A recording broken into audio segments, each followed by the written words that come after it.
Former President Trump is cruising to victory in South Carolina again. The GOP primary ended over the weekend, and he got another victory. He handed Nikki Haley double-digit loss in her home state, despite that she says she will stay in the race. She's been consistent. She said she would. The former president did not mention her in his victory speech. Instead, he talked about party unity while taking aim at President Biden. I just want to say that I have never seen the Republican Party so unified as it is right now. Never been like that. And we're going to be up here on November 5th, and we're going to look at Joe Biden, and we're going to look him right in the eye. He's destroying our country, and we're going to say, Joe, you're fired. Get out. Get out, Joe. You're fired. The apprentice style. Right, you're fired. Cheryl. Well, look, as far as Nikki Haley and what happened in South Carolina over the weekend, I think the biggest blow to her came this morning from the Koch brothers, Americans for Prosperity. They have now pulled the funding for her campaign. So this whole race now between Trump and Nikki Haley, I think if the political folks on the panel would say that the nail in the coffin for her might have been Saturday night with the results, I would say that the nail in the coffin was today for her. They gave her $27 million last month. Now they're going to focus on down ballot races. They're going to go for the House. They're going to go for the Senate. As you know, I'm the numbers person. I'm going to say it's hard to continue to go through Super Tuesday. I know she's vowing to. It's hard to do that without funding, and I think she's going to have some issues now. You know, just to double down with you, it felt like a really long month between New Hampshire and South Carolina. I mean, to your point, and it took money to stay in the game because she didn't compete in Nevada. In fact, one was a primary, one was a caucus. Trump was in one, she was in the other, and she got beat by a category called none of the other candidates, or none of these candidates. That's very true. Look, it was a big win for Donald Trump.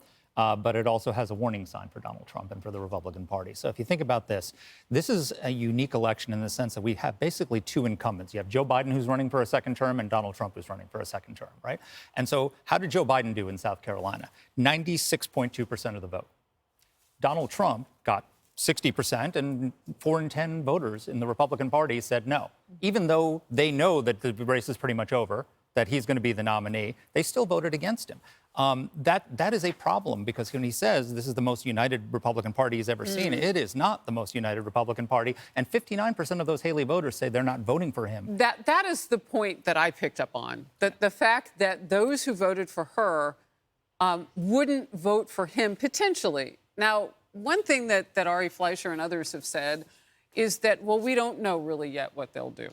Right? Because they've got these two choices right now. But if it comes down between Trump and Biden, would they not vote for Trump if he's the nominee? We don't know. And the counter argument would be Republicans will likely come home. I imagine if you talk to the Trump campaign, just going to guess here, they would point you to polling that suggests in a binary matchup, Trump does very well among registered Republicans. In fact, you can look at Michigan, our Fox News Michigan poll, 93% of Republicans he wins. That's more than Joe Biden wins among Democrats.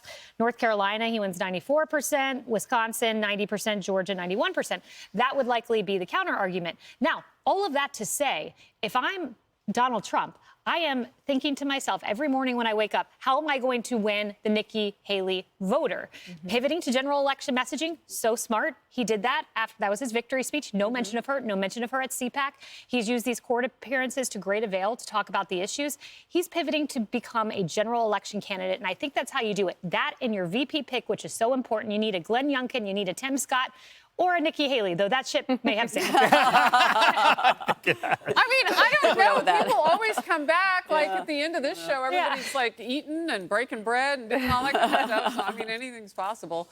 By the way, Trump closes in on becoming the GOP nominee, and Democrats appear poised to try to disqualify him should he go on to win in November. The Atlantic making the case in this piece, quote, how Democrats could disqualify Trump if the U.S. Supreme Court doesn't. Writing, Democrats have a serious chance of winning a majority in Congress in November, even if Trump recaptures the presidency on the same day. If that were to happen, they could have the votes to prevent him from taking office. In interviews, senior House Democrats would not commit to certifying a Trump win, saying they would do so only if the Supreme Court affirms his eligibility. What's the play here, Marie?